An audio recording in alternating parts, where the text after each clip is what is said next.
ঠিক আছে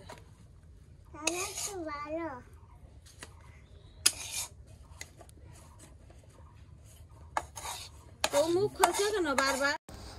আসসালামু আলাইকুম আমার প্রিয় আপু ভাইয়া আঙ্কেল আন্টিরা, কেমন আছেন সবাই? আশা করি যে যেখানে আছেন আল্লাহ পাকের রহমতে ভালো আছেন, সুস্থ আছেন। আলহামদুলিল্লাহ, আমরাও সবাই ভালো আছি। আমার গ্রামীণ জীবনযাপনে নতুন আরও একটি ভিডিওতে আপনাদের সবাইকে অনেক অনেক স্বাগতম জানাই। 3টা মাটির চুলা বানাইলাম, মানে পাইপের চুলা বানাইলাম 3টা একসাথে। আর সেই পাইপের চুলায় একদিন রান্না করতে গিয়ে এত বেশি খড়ি লাগছিল আর চুলা ভালোভাবে জ্বলছিল না। তো সব কিছু ভেবেচিন্তে দেখলাম কেনা খড়ি, তো এত খড়ি লাগলে যদি একবেলা রান্না করতে গিয়ে আমার এত খড়ি লাগে, তাহলে তো আমার এই চুলা চালাতে গেলে দেখা যাচ্ছে আমার মানে খড়ি কোথায় পাবো এত। আর এখন বর্তমান যেভাবে আমি চুলাটা বানাইছি, মানে চারপাশে জিলকে কাটিছি, আমাদের এলাকায় জিলকে বলে। তো এই জিলকে কেটে চুলা বানাইয়ে সেই চুলায় রান্না করলে কিন্তু অল্প খড়িতে রান্না করা হয়ে যায়। আর যেহেতু আমি প্রতিনিয়ত রান্না করি না, মাঝে মধ্যে যখন একটু ঝোলের তরকারি হয় বা যখন আনাজ ঘুমিয়ে থাকে বা একটু জ্বালাতন টালাতন করে না, তো তখন রান্না করি। আর যেহেতু আমাদের বেশিরভাগ সময় অল্প ছোটোখাটো রান্না সামান্য, যার কারণে গ্যাসের চুলাই হয়ে যায় 2-5 মিনিটের ভিতরে। আর বেশি বেশি রান্না যখন ওই যে একসময় রাফির দাদা যখন আমাদের ভিতরে খেত, তখন 3 বেলা রান্না করা লাগতো, 1 কড়াই করে তরকারি ভাত বড় পাতিলে, তখন মাটির চুলায় রান্না করতাম কিন্তু প্রতিনিয়ত, আপনারা দেখছেন। আর এখন যেহেতু ভর্তা ভাজি চচ্চড়ি ঝোলের তরকার খুবই কম রান্না করা হয়, তো যার কারণে এখন মাটির চুলায় আর রান্না ওইভাবে করা হয় না। তো যাই হোক, দেখেন আজকে আমি মটরের শাক ভাজি করব। এই শাকটা হচ্ছে আমার ওই যে ভাবিদের মানে রাফির বন্ধুর মা আর ওই ভাবি আর কি। তো আমরা যেদিন আমি এই যে আমার দাদিদের বাড়িতে যাই, দাদি শাশুড়িদের বাড়িতে যাই, সেদিন বিকালে ও আসছিল ভাবি, এসে আমাদের আর বাড়ি পায়নি, পরে এই যে শাক দিয়ে থিয়ে গেছে, কলাইয়ের শাক। তো যাই হোক, সেই শাকটা আজকে ভাজি করব। তো ভাবলাম যে গ্যাসের চুলার থেকে মাটির চুলায় শাকটা ভাজি করলে মজা লাগবে না বেশি। তো তার জন্য এই যে দেখেন রাফির আব্বু গেছে মাদ্রাসায়, আর আমি আর আনাজ বসে বসে কাজকাম সব অফ ক্যামেরায় শেষ করে, তো ভাবলাম যে শাক কাটাকুটো দিয়ে ভিডিওটা শুরু করি বা রান্নাটা আপনাদের সাথে শেয়ার করি। আর দেখেন, আপনারা লক্ষ্য করেছেন কিনা জানি না, আমার হাতে কিন্তু আজকে ছুরি। তো এটা হচ্ছে ছোটো চিকন চিকন 3টা ছুরি, এই হাতে 3টা ওই হাতে 3টা। এই ছুরি কয়টা একদমই কালো হয়ে গেছে পিতলের মতন, মানে প্রায় মনে হয় 3 থেকে 4 বছর আগে এই ছুরিগুলো কিনা। তো 12টা ছুরি কিনিলাম, 12টা, হ্যাঁ 12টা ছুরি কিনিলাম। তো যাই হোক, সেই চুড়িগুলো ঘরে থেকে থেকে কালো হয়ে গেছে পিতলের মতন, আর সাইজে অনেকটা বড়, যার কারণে আসলে আমার হাতে দিলে হাতের ভিতর থেকে পড়ে যাওয়ার মতন হয়। একটু ছোট চুড়ি হলে কিন্তু ভালো হয়। দেখেন সাইজে অনেক বড়, আর যেহেতু কোনো জায়গায় আত্মীয় স্বজন বাড়ি গেলে মনে থাকে না পরার, বাস তেমন তো যায় উনি কোনো জায়গায়, তো ঘরে পড়ে থেকে থেকেই কিন্তু চুড়িগুলো কালো হয়ে গেছে একদম পিতলের মতন। যদিও বা ভিডিওতে মানে ফিল্টার দেওয়া, যার কারণে একটু সুন্দর লাগছে। তো যাই হোক, চুড়ি ভেবেছিলাম যে কিনবো, তো কিনবো করে চাইলেই তো আর কেনা হয় না, টাকা তো থাকার দরকার। তো বাড়ির উপর থেকে চুড়ি একদিন কিনতে গেছি, রাফির আব্বু কিনতে দেয়নি, মানে ওই লোক যা দাম বলছে রাফির আব্বু তার থেকে অনেক কম দাম বলেছে, যার কারণে ওই লোকটা রাগ করে চুড়ি কই বিক্রি করা, মানে চুড়ি কেনা লাগবে না আপনার, খালি হাতেই থাকেন এই বলে চলে গেছে। আর ওই লোকটা যখনই মানে আসে ফেরিওয়ালা, তখনই আর কি রাফির আব্বু বাড়ি থাকে, তো যার কারণে আর কি না হয় না, মানে ও যখনই ওই ফেরিওয়ালা আসে তখনই ও বাড়ি থাকে, যার কারণে ভয়ে আর কিছু কিনতে পারি না। আর রাফির আব্বু মানে বাড়ির উপর থেকেই হোক আর জেনতেই হোক, আমার কোনো সময় কোনো কিছু কেনা পছন্দ করে না, মানে টাকা খরচ করে কেনা দেখলেই মানে অনেক রকমের কথা বলে, যার কারণে আর কিনতে পারি না। তো যখন বাড়ি না থাকে তখন যদি ফেরিওয়ালাটা আসতো তাহলে হয়তো বা এক জোড়া চুড়ি কিনতে পারতাম আমি, কিন্তু যখনই ফেরিওয়ালা আসে তখনই ও বাড়ি থাকে। আর শহরের থেকে আনবো, শহরে তো রাফির আব্বুর গাড়িতে যাই, যেখানেই বলি একটু দাঁড়াতে, ওর মন চাইলে দাঁড়াই, মন না চাইলে দাঁড়াই না। তো এই করে করে দেখেন 2-3 মাস খালি হাতে থাকলাম, চুড়ি আর কেনা জুটলো না। তো অবশেষে সেই পিতলের মতন কালো হয়ে গেছে, সেইটাই বের করলাম। বের করে চিকন চিকন, যার কারণে এক হাতে 3টা আর এক হাতে 3টা দিয়ে রাখিছি বাইদানিগরের মতন। তো খুলে ফেলবো, দেখতে খুবই খারাপ লাগছে। একটা করেই নিব, চিকন হোক আর যাই হোক, একটা করে রেখে দেবো হাতে। 3টে করে আমার মানে দেখতে একটুও ভালো লাগছে না। তো যাই হোক, এখানে শাকগুলো কুচি কুচি করে কেটে নিলাম, নিয়ে পেঁয়াজ রসুন কেটে ধুয়ে নিয়ে আসলাম। এনে এই যে এখন দেখেন এই পাতাগুলো রেখে দিয়েছি। মানে ভিজা চুলোয় পাতা দিয়ে জাল দিলে চুলোটা জ্বলে ভালো, আর শুকনা চুলায় কিন্তু পাতা দিয়ে, লাকড়ি দিয়ে, খড়ি দিয়ে যাই রান্না করি তখন হবে। তো পাতাগুলো আমি রোদে দিয়ে রাখিলাম, শুকিয়ে একদম মচমচে হয়ে গেছে। এখন এই ভেজা চুলোয় আজকে আমি পাতা দিয়েই রান্না করব।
দেখো ভাইয়ারা ফ্ল্যাটে খেলা করতে, যাও ফুয়াদ করে ফ্ল্যাটে।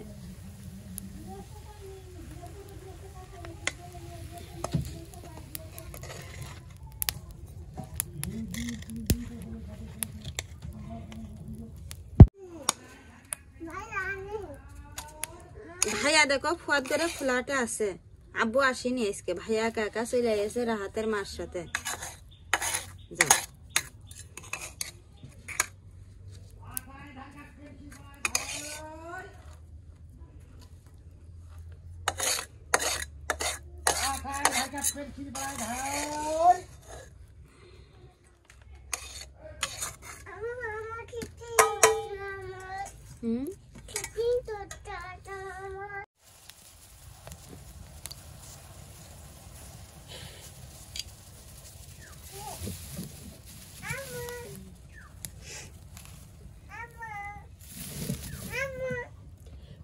হয়েছে।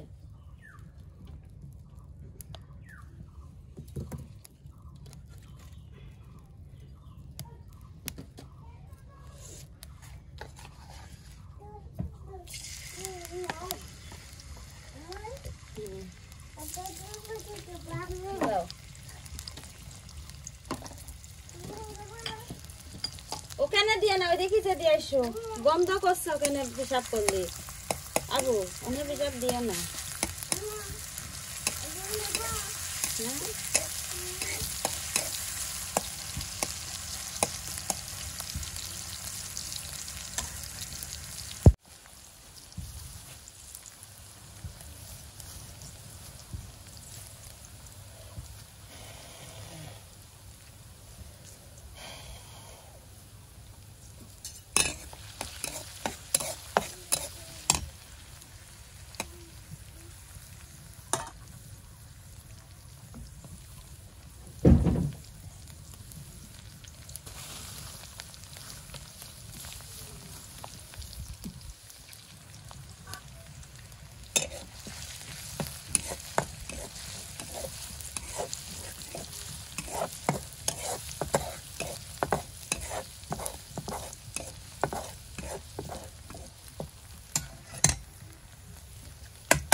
এই জামুর এটা হয়ে গেছে।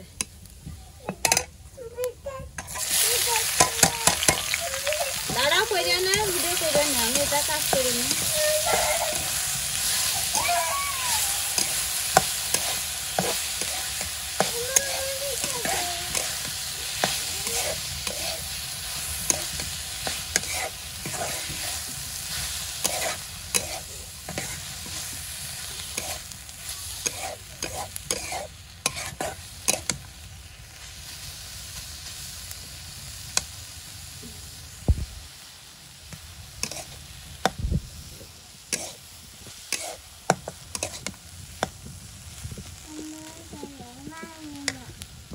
না ফেলা যায় না, ফেলা যায় না। ঠিক আছে।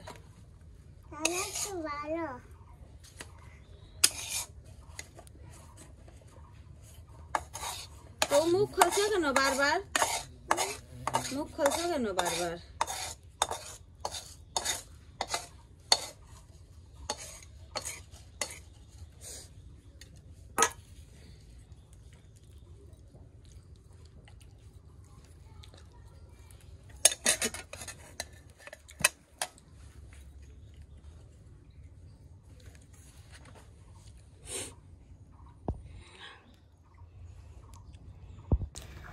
তো দেখেন ঘরে চলে আসলাম, রান্না টান্না শেষ করে। মাঝখানে 2-3 ঘন্টা সময়ও চলে গেছে। তো এখন এই যে রাফির জন্য ভাত মাখাইছি। তো রাফির আমি হাতেই করে খাওয়াতে চাইলাম, তবে ও একটা অন্যায় করেছে। তার শাস্তি হচ্ছে ও একা হাতে ভাত খাবে।